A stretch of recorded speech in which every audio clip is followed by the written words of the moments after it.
Inondés, des meubles abîmés, des murs affaissés, voilà en quoi ressemble le quartier bananéré de la sous-préfecture de Manéa, situé à plus de 30 km de la capitale Conakry. Sur les lieux, des dizaines de familles ont été obligées d'interrompre leur sommeil pour faire face aux averses.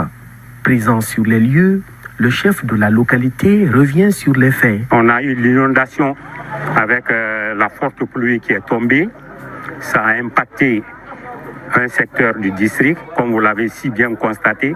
Vous avez vu comment l'eau a évolué, la hauteur de l'eau. Vous avez vu le dégât qui est causé par l'eau de part et d'autre. Des murs fissurés, des clôtures tombées et des portes enlevées par l'eau. On a passé toute la journée dans l'eau à repêcher des personnes. Avec un regard rempli de tristesse, ce fonctionnaire de l'administration publique est l'une des victimes de cette inondation. Il affirme avoir tout perdu dans sa maison.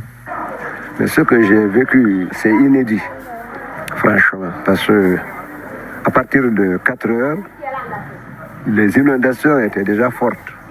Parce que ce sont ces inondations qui ont ouvert le portail. Chez nous, ici, dans notre cour.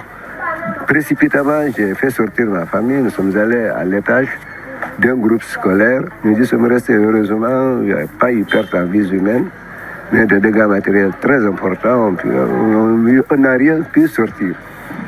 Nous sommes sortis avec nos habits de corps, seulement. On est allé, c'est ce que vous voyez dehors comme ça. Tout le reste est parti. Suite à cette inondation, 2 morts ont été rapportés, dont un dans la préfecture de Koya et un autre dans la préfecture de Kindia. Le gouverneur de la région a pointé du doigt la construction anarchique des habitations pour mettre